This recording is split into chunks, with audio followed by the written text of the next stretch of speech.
travel down the road and back again. Your heart is true, you're a pal and a confidant. And if you threw a party, invited everyone you knew, you would see the biggest gift would be from me, and the card attached would say, thank you for being a friend.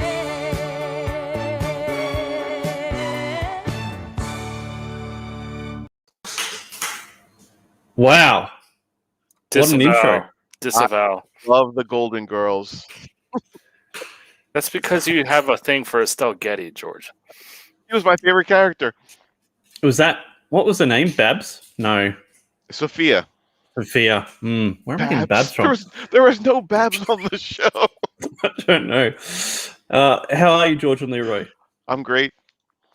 I'm good. Oh, good. Wow. Love the excitement from Leroy. Let's have a look through chat. We have eyebrow ideas early, mate. Good to see you. Good to see you, George. Clayton, intrigued by the thumbnail. It's strange. Not his type, I would have thought. Badger says, indeed, what's happening here? David Feed. Oh, my, that clickbait thumbnail. Indeed, very much so. Amanda is answering George's question. I'm pretty sure it's two chicks trying out mattresses in a mattress store and taking selfies. They need to see how well they look with the bed before purchase. And K Manifesto. Hello. So, what are we talking about today, George? Well, you sent us topic this time, which is great. I'm excited to talk about it. I Borrow Ideas says the Golden Girls would still be considered too young for George. That's a good one. Okay, so let's get into it. What stories do you guys want to see from CG that haven't been told yet? We've had a bit of horror. We've had a bit of westerns. I'm really looking forward to some werewolf and mermaid books myself. You seem to enjoy some mermaid books, Leroy. Do you want to elaborate on that topic? What I do in my own time is my own damn business. What about you, George? Well, there's been a lot of horror books lately, of course, specifically werewolf stuff. I'm seeing more talk about superhero-style books. Westerns, I can't think. Oh, I guess there was a Six Gun Gorilla, Vestige, that sort of thing. But I want to see more. I like science fiction a lot, so that would be great, and more like dystopian style future style storytelling. Those are the things that I like seeing. So I'm thinking stuff like Blade Runner in my head. Yeah, I think with like the futuristic stuff, like you'd need to have really good art. I mean, you should have really good art on everything, but to sell that kind of world, you need to believe that it's real, and you need to have good art to do so. So that would be interesting to see. Clayton says, I'd like to see more fantasy. So would I, actually. I don't know. I watched Conan last night, the original. Great movie. The first one's great. The second one's not so good. Terrible, the second one. And then there's Red Sonja. That was just, what was that about? That was shocking. Red Sonja was better than the second Conan, but still not very good. Terrible. Yeah, so, and then there's the whole superhero thing that's happening now, which is funny because, you know, everyone always says CG's a disenfranchised mainstream market, and the mainstream is superheroes, and yet we haven't had many of them. Wait, what do you mean everyone says? You don't agree with that? Well, I mean, that's what people say is what CG is. Yeah, but I'm asking, what do you think? I don't know. I don't put labels on things. They can be whatever they want. I mean, I'm not that, but I'm CG, so. How do you feel about the anthology format for comics, especially since we're talking like 48-page graphic novels, like 3 to 4 stories, maybe like 10 to 12 pages each? How do you feel about that as a format, regardless of the genre? But that type of storytelling in a book. The only one I can think of that's like that kind of is Lost Pages. But those were big for a time, and I know there's some nostalgia with those. Yeah, I mean, I like the idea of it, right? I think you can tell a story in that amount of pages, but it's when you force the story into that amount of pages, like I don't know if it works, if that makes sense. Like you're trying to fit it into that page count. If it doesn't fit in, it doesn't fit in. But yeah, I mean, in theory, it's good. What are you thinking of specifically? Well, in the 70s, DC had their House of Secrets, weird war tales, those type of books that were considered tryout books. So you'd have these artists that came in, or these writers that came in, and they would put them on these, like, hey, try this 7-page story, see if it works. And then they would do that for 2 or 3 issues to see if these guys had what it took to be in the industry. So that's why I was thinking those type of titles. I actually really like that idea when you frame it like that, and especially like you could try it with an IP too. Like you could do like 3 or 4 different IPs, 12 pages for each, and see what resonates with people. I think that's actually really cool. I know I'm doing short, like 16-page books with Rep 4 if it gets done, about the Goliath and Pain and Swift Shock. So I mean, that's similar to that, and I think it would be really cool. Leroy, and you're gonna have different creators on those stories. Yeah, that's the intention. Yeah, I don't like anthologies. Matter of fact, I always wish when people's like, you'll have a book and that's like, hey, we'll give you a side story, 10, 12 pages. It's work for Wreck Planet, and that's like about the only one it's worked for me. I feel like if it's that important, it should be in the main book. Like, like somebody's like, well, we'll add an origin story. I'm like, well, the origin story is part of the character. How come that's not in the main book? That's how I feel.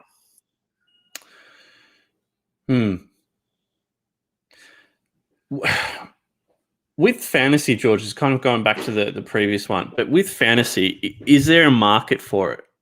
Like, how popular was Conan Savage Sword back in the day? It was huge in the 70s and early 80s. I mean, let's face it, the comics came out before the movie did. Marvel got the license, and then those comics completely blew up. They had Conan the Barbarian, Conan the King, and Savage Sword Conan. They're publishing 3 Conan titles at one point, and the movie blew everything up too. But that was a phase for a time, just like Westerns and romance comics were a phase for a time. I still like them. I still have some Savage Sword issues. There was other titles too. There was Call the Conqueror, stuff like that. There was other fantasy titles, but that one was the big one. Yeah, because it's not something you see often, the fantasy comic. So is it just there's no demand for it? Are people just not writing them? Because I mean, I think they're awesome. Slain, yeah. I can't answer that. I know I dig them. The one I can think of now, of course, is Kozor. But yeah, I don't know of many being published at this time. If they made a Conan movie today, they make him a trans woman because it'd be too toxic. I assume that's what he's trying to say. They did remake the Conan movie with Jason Momoa, wasn't it? That was terrible. That was terrible. That was just no good. It's just, ugh, why do it to us? I Borrow Ideas says Kevin Sharp has his book, The Dragon Guard, in demand. I guess you got Jimmy Reyes too, who's doing Dragon Rage. Mm-hmm. So, I mean, there are some fantasy comics there. Eric says Slain is one of his favorite comics ever. Wow. Team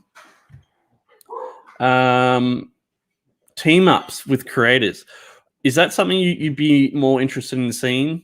So some of your favorite creators getting together to create, comics as opposed to their own IPs. When you say that, are you saying, like, for example, you and Clayton do a Kozor and Corey do a Kozor / Replicator book, or you, Corey and Clayton, team up and do a completely different story? Completely different story. Yeah, that would be interesting. The amount of time it takes you guys to put out books, like, it's normal too. It's not like, and I don't mean to say that the way I did, because it takes the mainstream a while to put out books as well.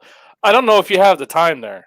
because like if you want new Replicator, like if you tail off and do a different IP, then you're going to even wait longer for another issue of Replicator. Yeah, and we'll go over that a bit later because it ties in quite well. Yeah, it's something. Do you think is it something we're going to see more of though? Like creators teaming up, because you've got Von Klaus and Eric Weathers. They're doing something down the road. You've got Clint and Charlie. Can't think of any other examples. Well, Clint's a writer, and Charlie's the artist on that book, and Charlie has nothing else going in the comics besides Fatal. So that's not a good example. Yeah, it's not a team up. Eric and Vaughn, that is way down the road from what I understand. That's not even that. I mean, that's pie in the sky stuff. So it's not really happening yet. When I think of team up, I think of the Shinobi Sasquatch Monster MD book.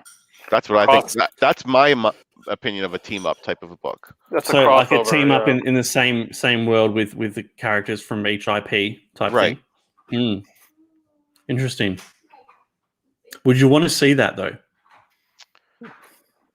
I see as opposed to like seeing like the next. I'm going to use you as an example as the next issue of Replicator. No, but if it's an additional thing, yeah, like I want to see as much of this universe as possible. But if it slows you down from the main title, then no.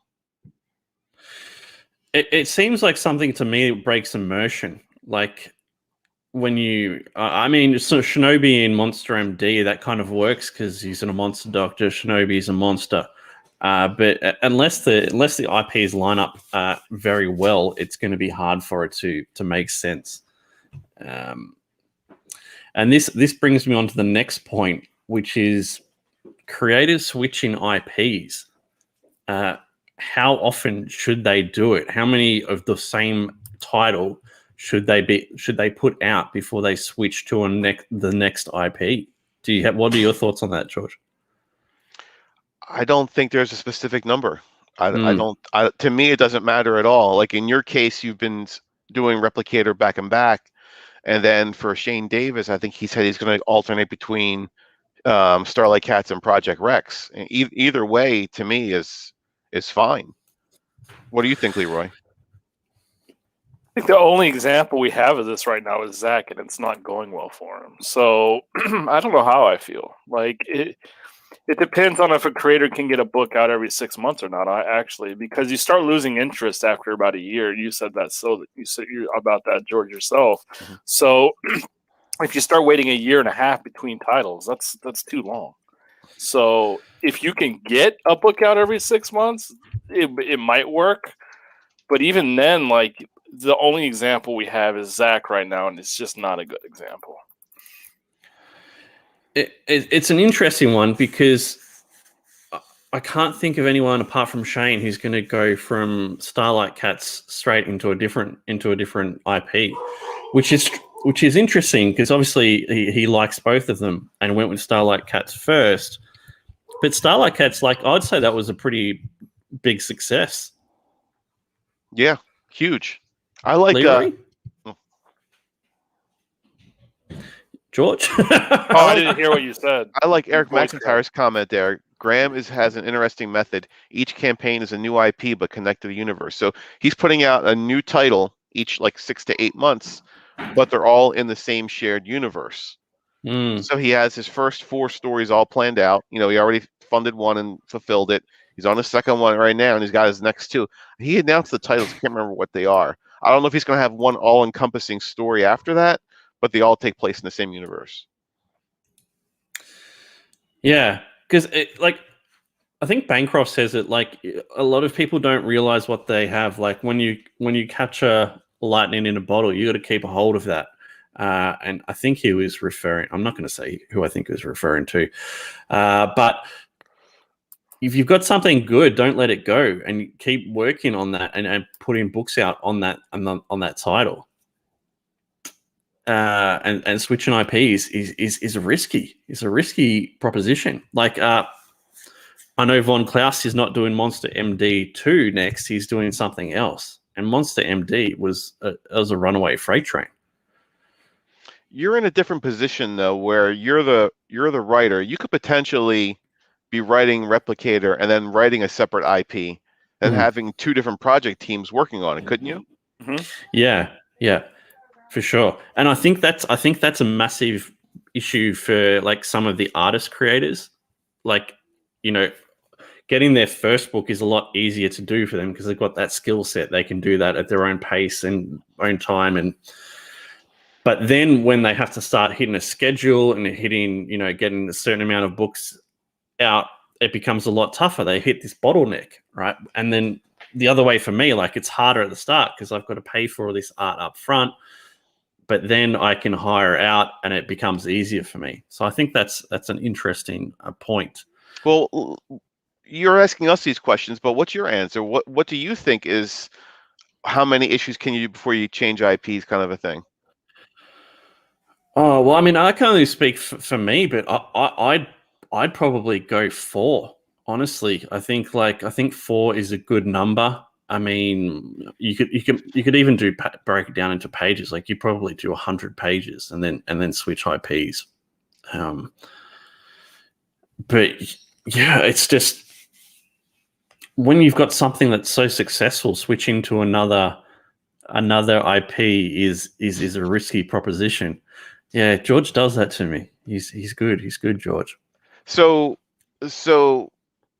I'm thinking of the sequel books. We got Graveyard Shift 3, Wreck Planet, which is technically 2, and Replicator 3. So has a book hit a 4 yet? I don't think so. The only one would be War Party, but I don't think that really counts. No, that's one campaign with 6 issues in it. Yeah. So it's not something that we've seen yet. So to me, it's get as many issues out there as you can, always increasing the quality. And then when you see some success and you want to try something new, go for it. But I wouldn't rush to change, especially if you have success in your hand. What do you think, Leroy? All right.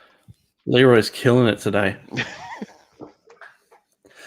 Yeah, I just like Leroy said, like I think after a year, people start losing interest. I think it might even be shorter than that. I'm not sure. I don't know what the answer is to that. But unless you're putting out books regularly, I think it's going to be hard. It's going to be harder. And once you've got a little bit of success, you want to keep pushing that. Now you've seen your success grow with each campaign.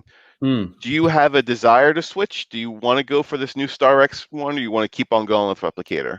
I want to keep on going.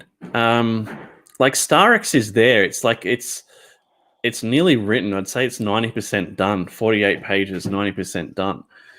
It would just be finding an art team, finishing the script off, getting the character designs done, which Clayton's done most of, and they're all sensational. You know how good an artist Clayton is. But if I do that, it takes my foot off the pedal of rep for a little bit, right? And I want to focus on getting rep 3 out, rep 4 done, and then after that, I'll start looking at something else. Okay, yeah, that sounds like a plan to me. Do you have any plans to collect your issues together? Yeah, I have awesome plans for it. It's going to be sick. Yeah. Are you going to tell them to us now? No. No. I think you should do a comedy book for Mo. I think he would enjoy that. A comedy book for Mo. Everyone enjoyed your point before, Leroy. Oh, yeah. My wife just got home, so I had to say hi. Zaid says, I think doing a full story, then you can switch it up, 4 issues or 100 pages with the conclusion. Yeah, I think that's cool. But like an arc, I guess, like an arc. You're switching formats though, because you've done the 30-page floppy before. Now you're talking about 48 for Star X, right? Yeah. Well, I mean, you understand, like when I started on Kickstarter, right? Where I was like just trying to get a book done. And it was hard. Like first, I had 96 backers first campaign. So like when I see people saying, this campaign should be a $50,000 campaign, I'm like, you guys don't know how hard it was back in the day, right before this CG stuff, man. In comparison, this is easy. You know, if you do the work, you make a good product and get it out there, you've got a great chance of succeeding. And I forgot what my point was, but yeah, 30. My book was 32 pages. I'm going to do 48 because that's what Comicsgate is used to, and that's what they want. So it's just issue 1 and 2 combined. So it works well. Okay. Jasper Plane 9 says, saying hi to the family sucks. Jeez, Jasper. Clayton says, I think all the IPs are killer. The variety could be a good thing, but you need to have them all coming out regularly, at least once or twice a year. I think that's going to be the answer, isn't it? It's going to be frequency of delivery. Like you can switch IPs every 6 months if you can get out 2 books a year. That's not a problem.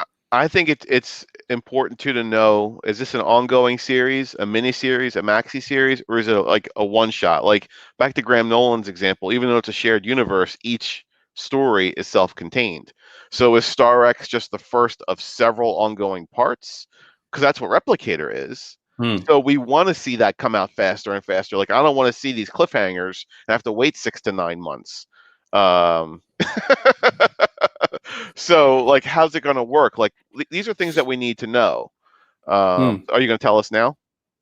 Well, it's an ongoing series. That's the way I like it. I have some stories that I'll write, but they're more comedic short stories type stuff, and I'll get to them eventually. But you know, I like the big stories. Like I like the Star Treks with the the however many seasons there are, and you get lost in that world. That's what I like. So just don't forget that each episode of Star Trek ends that issue, that episode. So you can have a 48 pager and tell a complete story. Still move on to the next issue, but you're not throwing the wife in the river at that point. At the end of the story, wondering what's going on. Yeah, Star X will be more like a TV series. So like it'll have its individual episodes. Gotcha. But there'll be an overarching plot behind it. I want to know where the saying "throw your wife in the river" came out of, because I've never heard that before. That's what happened to the wife at the end of Replicator. Oh, I thought it was like a saying. Right. I thought it was some sort of like Egyptian, throwback. No, I was like, oh, Rob's throwing his wife, or George. Didn't you read Replicator too? George is throwing his wife in the river. I want to hear more about this. What's he wrong? And have you guys seen how good Borok the Brute is? Like the art on it? I saw the character design with the gauntlets and stuff and the spikes on them. Yeah, it's cool. Clayton showed me some colors on that the other day.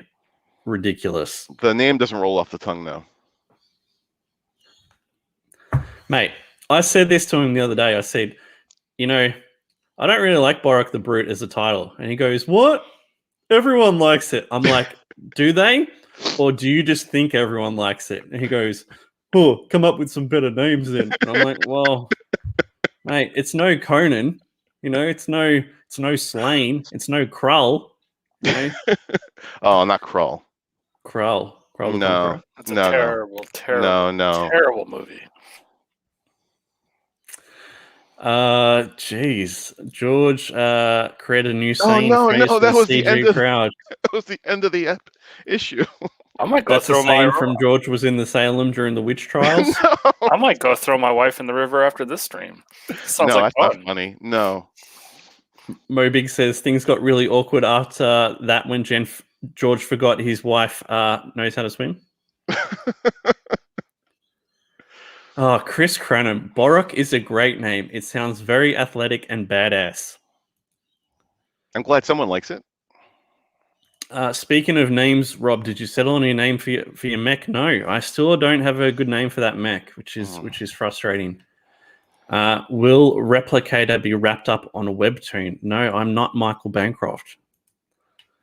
You could name the mech Molotov Meerkat.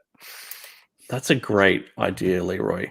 It's just, and like you can take it even further. Like he doesn't use full alcohol-sized bottles. He uses the alcohol from the mini bar, those little ones. You should name that mech after the Meerkat. You should call him like MCAT. MCAT. Someone yesterday was trying to steal my Meerkat. They were trying to say minigun Meerkat. I'm like, no, that's not happening. It's got to be a Molotov. It's got to be Molotov. That's what no one wants. That's what we're going with.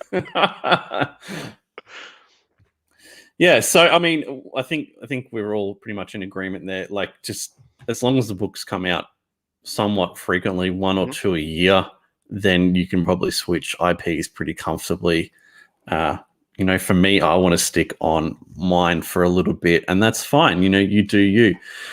Clayton was saying something here. He says, I think the key is have two different teams working on the same series. That way you put out more books. Yeah, I agree. And that's what he's done. And you know how much of a control freak Clayton is. Like, he says he's not, but he really is. And he's hired, an incredible artist and an incredible colorist. So, I mean, it's almost better than Kozor, Clayton. I don't know what you're going to say to that, but damn, it's right up there, mate. Is it crazy good? Crazy good, George. The art is crazy good. The art is crazy good. I get it. I got it too. We got Dennis in here. Hello, Gildendal, Jensen. I bet that was right. Eric says Molotov, Meerkat, and Shotgun Shrew, the Hitman duo. Yeah, I mean, it just writes itself. Right? We don't need to go into it. It would work. Believe me, it would work. Black Rose is in the chat as well.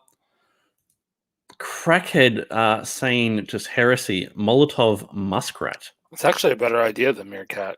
Shut up, Leroy. All right, George, this is going to be your favorite one that we had. Different markets. People are always saying they've got to bring in different markets to CG to sell more comic books, right? Mm-hmm. Toys, video games, manga, French comics, puzzles, board games, minis. What do you think of all that? Where do you lie? I know your answer is going to be, I just like comic books. I just like comic books. Well, he's not lying next to the wife because she's in the river. Did you guys read Replicator? Did you see how Replicator 2 ended? Anyway, George the wife thrower. I like comic books. So all this talk about lunch boxes and glasses, I just don't get it. Like, everyone's saying, "Oh, make masks, make this." Like, shouldn't be making comic books. That's my point. But in order to make comic books successfully, we might need to get more people in from different markets. Yeah, but no one's going to want to buy a puzzle from a puzzle market from a comic book they know nothing about. They want to buy puzzles about puzzles what they know about. So they're not going to buy your book because they like puzzles and say, "Oh, I like this puzzle."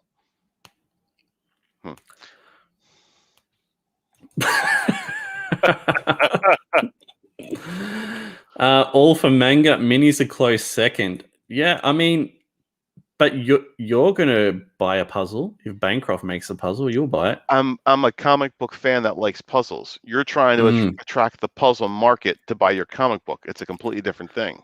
But what if you did the puzzle and then had the comic book really cheap on top of it? The comic book's going to be cheap? Isn't it like $25? Well, George, you don't have to break down my argument with logic. I mean, look what Vanessa says. You got to protect home base. You got to make the comic. And if you want to make something else you think the buyers are going to want, I understand. For some reason right now, everyone likes lunch boxes. I just don't get it. Do I like puzzles? Yes. Do I need 50 of them? No. I don't know if you're trying to attract markets or you're trying to have your market buy more tchotchkes, as people call them. But I mean, make your comic. That's what you should be doing. Shane says the market for CG is a bit different to mainstream because of the length of time waiting. So the extra content kind of makes up for the wait, in my opinion. I don't want merch and cards. Improve my book quality is stretch goals. This is something I see all the time. What are these improvements that could be made to the book? Like, Now wait, you're not talking about stretch goals. You're talking about attracting other markets. This is two different conversations we're having right now. Are we talking about stretch goals, or are we talking about bringing in other markets? You know me, George. It goes everywhere, and it's not coherent. No, I understand his point for the stretch goals, like add spot varnish, make it perfect bound, add pages, better paper quality. But you're saying, how do I attract people that like to buy board games? Well, I can add a board game to my comic. I don't think that's going to work. That's my opinion. Borrow Idea says Phil missed out on Magic Cop condoms. Very interesting. Mo Big says, George, pretend the puzzle is like an Atari game. The comic is tiny because it's just an add-on.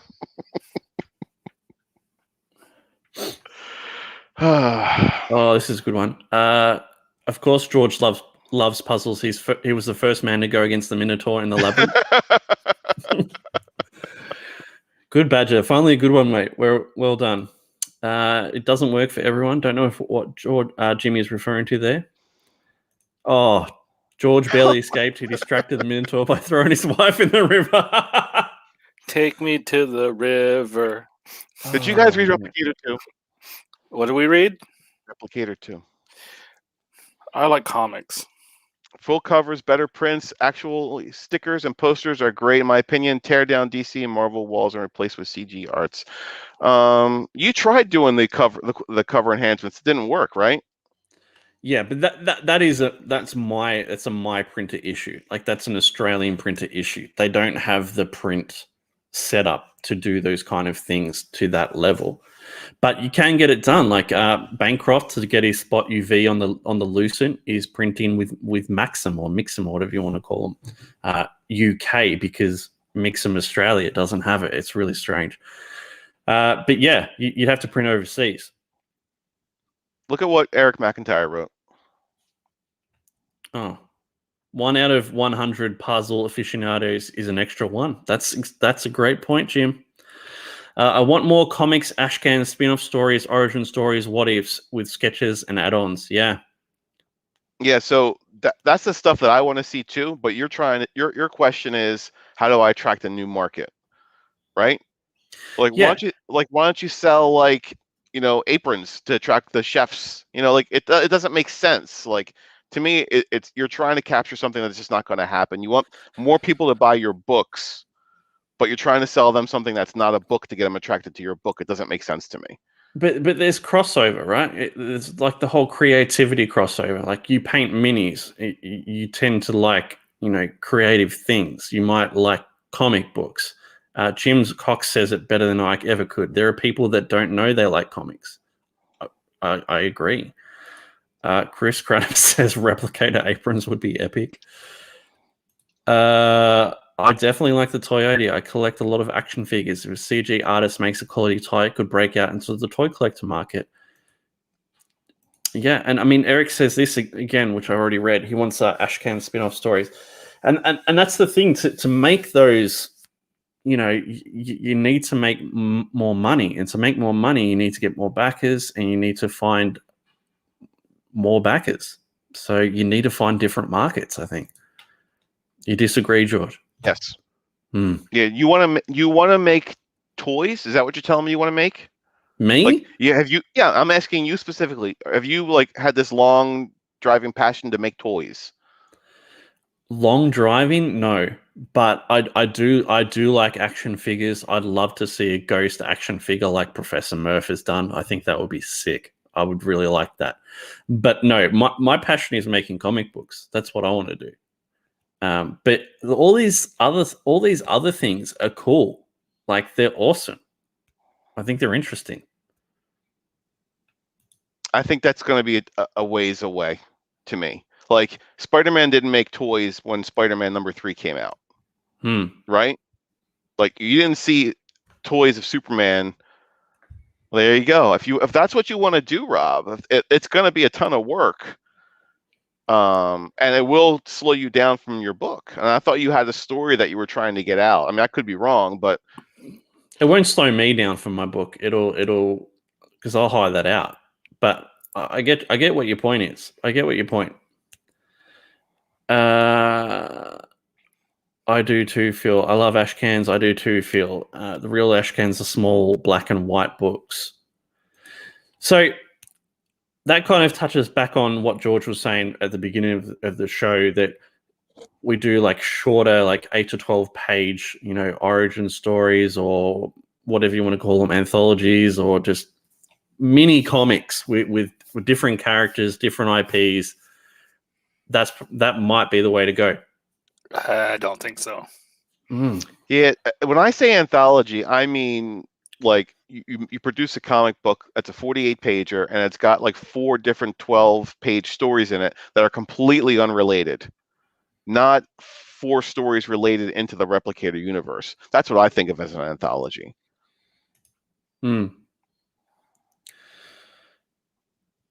Could going into the newsagents, comic book shops be the only real path to reaching what Rob is saying, to reach other markets, to getting even more readers? Yeah, I don't know. This is one thing I really like, though. People are asking these questions. They're trying to figure out how to improve and make Comicsgate bigger and make their crowd funds bigger. So, I mean, that's encouraging. I disagree with that assessment. I see like a handful of people trying to do that, and the rest of everybody is resting on their laurels. So I disagree with that statement. Okay, so some people are doing that. That's encouraging. What do you want to make? You do want to make toys? Like Me? What is it that you want to make besides comics? Well, comics is the number one for me. So you like comics, is what you're saying? Yeah. Don't prove my point against me, George. But I would like to make a statue. I would like to make toys. I would be interested in making a board game. I would be interested in minis. But they're all secondary to me. They're all secondary. But doesn't mean I wouldn't do them, and I'm not interested in doing them. Board games are huge. They're so big. It's crazy. Buying a book with 4 different stories and you only liked one of them, that's a lot of money to spend. Yeah, I mean, that's true, but you could buy a full book and not like that as either. And we've all been there multiple times. I agree with both of you, though. It's true. But yeah, board games, like, that is so insane. Adam Lawson, he does board games, Kill Journal guy. And he says that, like George says, there's not much crossover. Like, he can get comic book people to look at board games, but he can't get board game people to look at comic books. So it's really interesting. With Adam, he's not making, like, he's the Kill Journal guy. Exactly. He's not making board games based on Kill Journal, though. He's making board games based on what he thinks board games will sell. You're trying to do a crossover to bring appeal to your book. And I just don't see that. I don't see people saying, I want to replicate a board game. No offense. Rick Saylor says, I bought one of the Professor Murph's Diani figures and bought the first lunchbox and figures from Johnny Phantasm and a bunch of Salamine droids and Cyber Frogs. Oh man, we've got some crazy backers in CG. Like, it's very impressive. Okay, so George says it's not going to work. Leroy, what do you think about it? We're all over the place. What's the point? Attracting different markets. Do you think we should be doing puzzles, board games, minis, anything along those lines?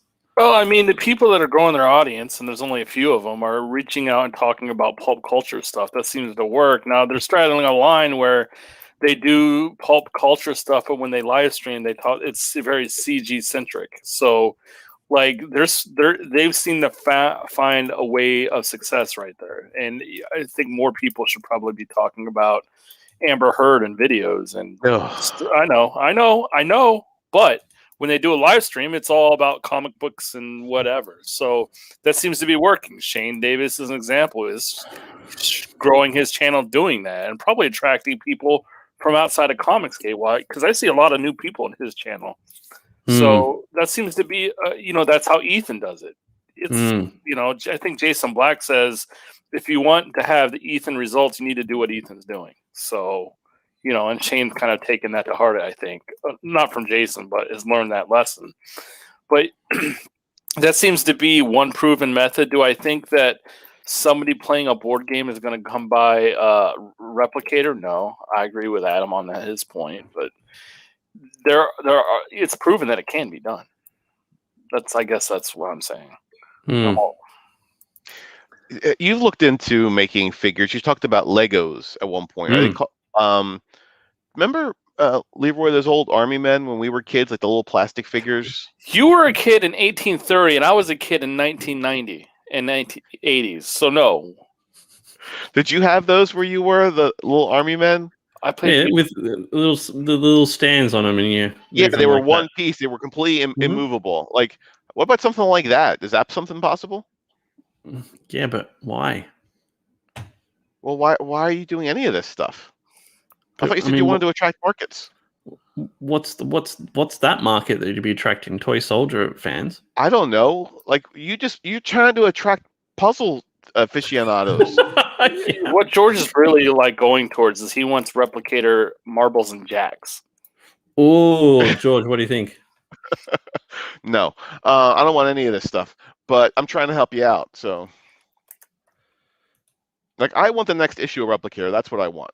But what's going to help you make that? Selling puzzles? Potentially. You never know. You never know. I think Rick does have a point there, but only a few people, maybe one, in CG can even dream of making an animated movie. But you make the animated movie or series or whatever, and that's going to attract people to buy comics. But no, I disagree. Professor Murph is doing animated movies. I think like some sort of clip. Hicks Villain says you can get a 3D printer and make little figures. Like that's something you could do in your own house, couldn't you? Hand paint them all? No, they're molded. They're all one solid color. They're all green. You're talking about Green Army again, George. What are you talking about? Are you two all right? Are you going to punch on? You're right. Oh, I'm fine. Okay. All right. So that was an interesting topic that no one agreed upon. That was not one topic. That was 23 topics. Dude, that's how I roll. It doesn't make any sense. And Mo Big says motion comics aren't quite the same thing as animated movies, George. Well, I knew he was doing something. I thought he was making an animated movie. I could be wrong. So Chris says this is tense. All right. So we've had a whole heap of different rewards lately that have done really well. So you've had the figure from Professor Murph. You've had the face mask from the Kill Journal. You've had the Cyber Frog toys. There seems to be a market for these kind of higher end, even on the Cyber Frogs, like the low cost toys. Is there any sort of rewards you'd want to see in that kind of field? Like anything along those lines that grabs your fancy? Statues. No.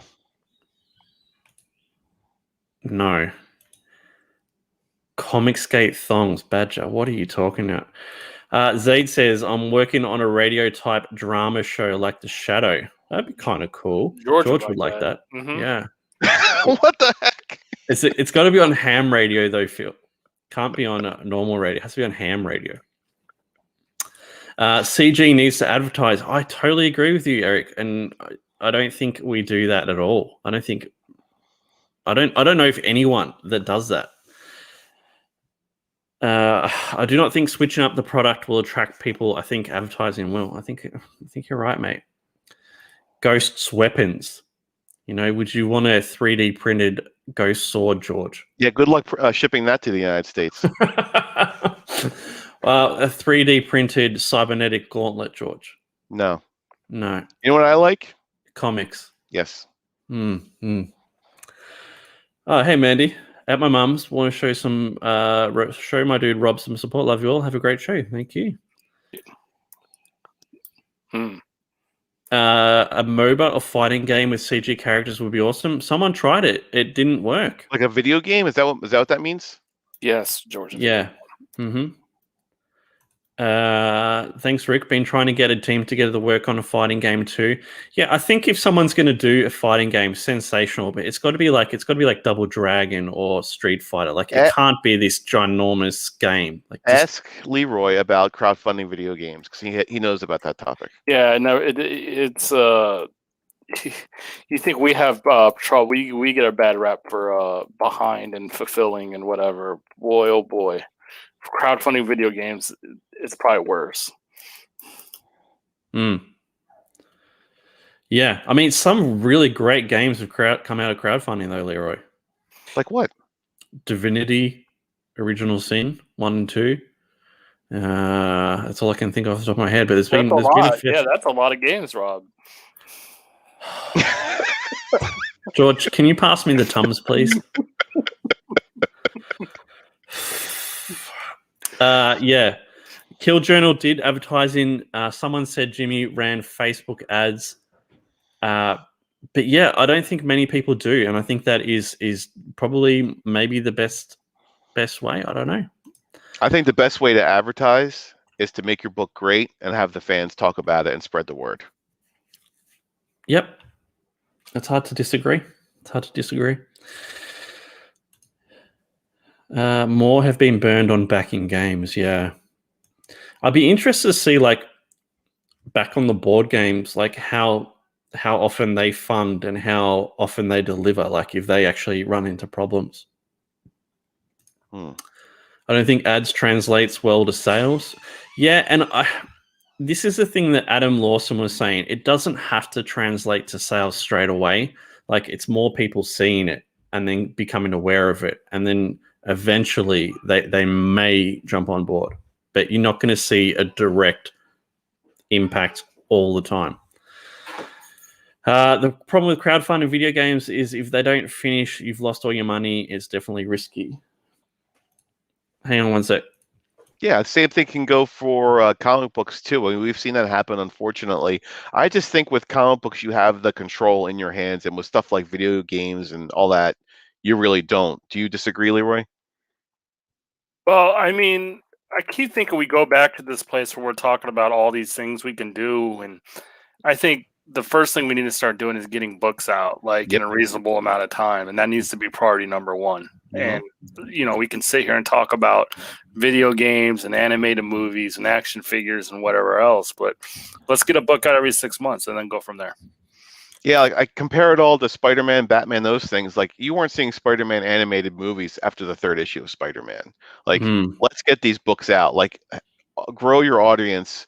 You might be able to sell a Ghost figure now. You might be able to sell 20. I'll just make up a number now. Maybe you can sell 100 of them in 2 years. Like, get these books out. Make that character great. Yep. Fair enough. Okay. The last one I had is small channels popping up. This is really cool, in my opinion. We're seeing lots of smaller channels start. I can think of a few, not really. I can think of Todd. I know Todd started a channel.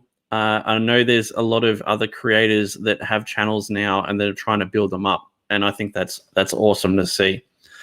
What do you think about? How about Leroy's channel? Yeah, link is in the description for Leroy's channel.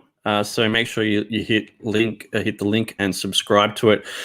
That, along with Bancroft's show, are my favorites in CG by far. Like, they're the only ones I watch consistently and all the time. Yep, and they're feel good. They're feel good shows. I like them both, but I think they're different. Whereas Bancroft's a creator, I think Leroy's just a fan. I really like Leroy's show a lot because I'm not watching him pitch me something. Now, in Bancroft's defense, he never pitches, it seems like, either. But you know what I mean? Like, he's there to kind of talk to the community, and I think that's pretty cool. Yeah, and it's funny, like, as a creator, there are things that irritate you, and you think you're the only one that feels that way, but you're not. You watch that show and you feel what the fans are feeling, and they pick up on things, man, that you wouldn't expect them to. They're very cluey, they're very wise, and they're locked in on things that give them the irrit. So it's very good. Where did I leave my soldering iron, Jim? I don't know. Where did you? Yeah, and Bancroft's chat interaction is the best by far. You can go there and you can talk smack, and he takes it like a champ, and it's sensational. I enjoy it. Agreed. Problem with all the new channels is too many subscribed to for comics, even CG. In general, I have already 96 channels I've subscribed to. Yeah, me too, man. It's crazy. It's crazy. And my daughter's on my YouTube channel as well. So I have Peppa Pig. I have Wolful. It's just awesome. Does she watch those videos with the kids? You just see the hands, but they're playing Peppa Pig. I never loves them. That's weird. Like my buddy has a daughter, and she got all the Peppa Pig toys. They're sitting right next to her, but she's watching this person play with the Peppa Pig toys. It's the weirdest thing. Yeah, she watches this one with Elsa from Frozen, but the person that does it's got a bit of a speech impediment, so it's very strange. She says words twice, like very, very strange. Yes. Okay. So George, are you happy to see all these smaller time creators? Yeah, the more channels, the better. I mean, yeah, I appreciate it. And I like it. Leroy. Yeah, it's always good. Yep. I mean, that's what they're supposed to be doing, so it's a good thing. Like, absolutely. Yeah.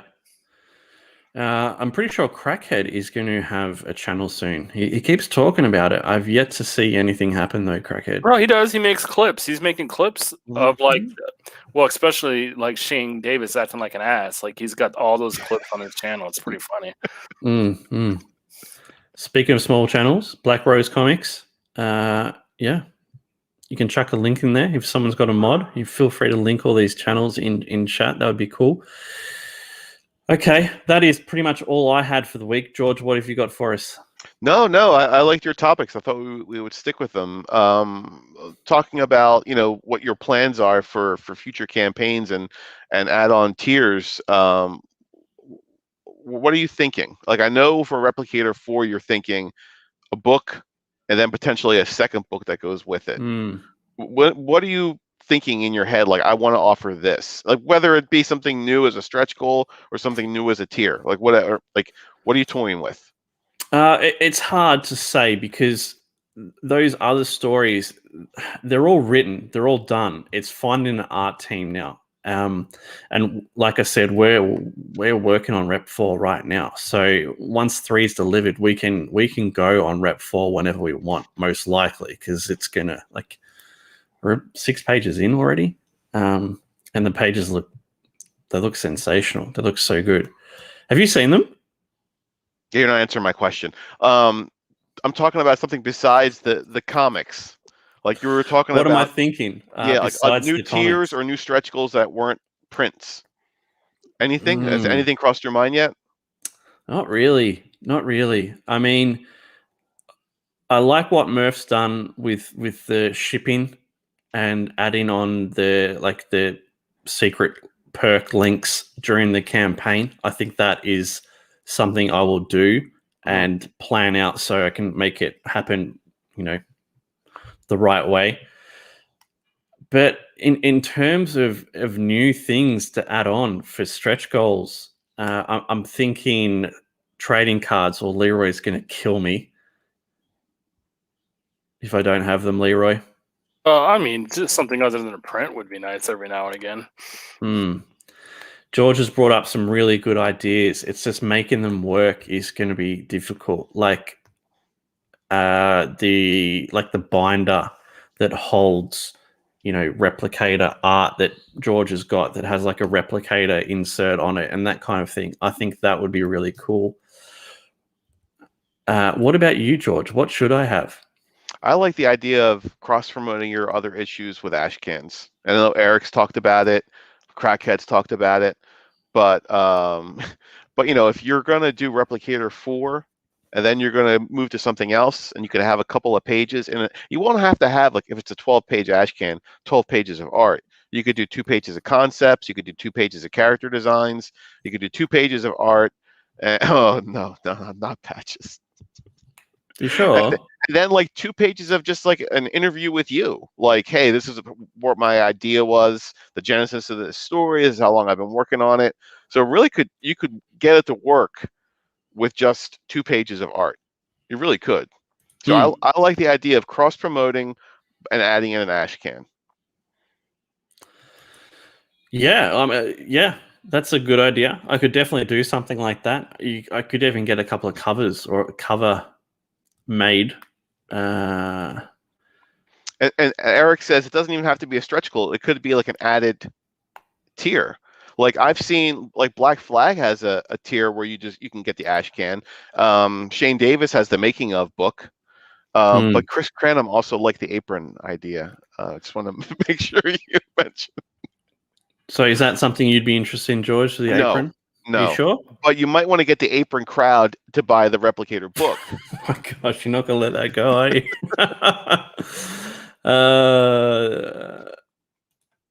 Mo says, we need to do a CG con that appeals to George's demographic. Hay rides, apple picking, corn mazes, and throwing your wife in a river.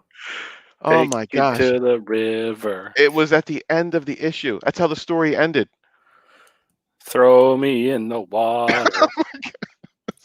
This is a mess. I'm doing topics from now on for your show.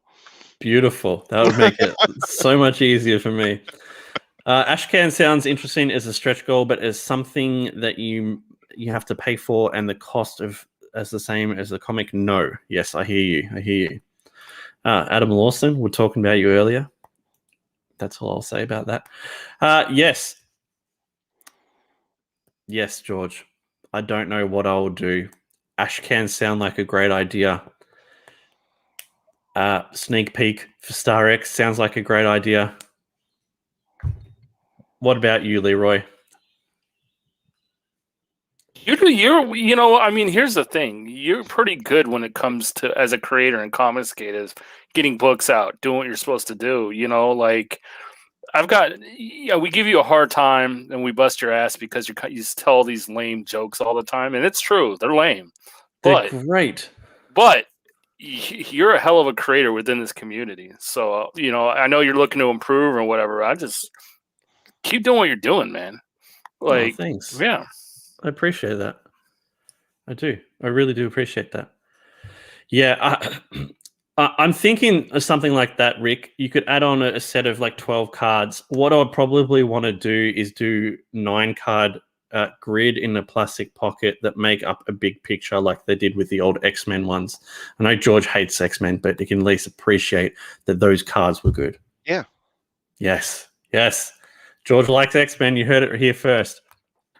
Heretic. You're a fucking heretic, George. I've got many great jokes. My friend, he says, what rhymes with orange? I said, no, it doesn't.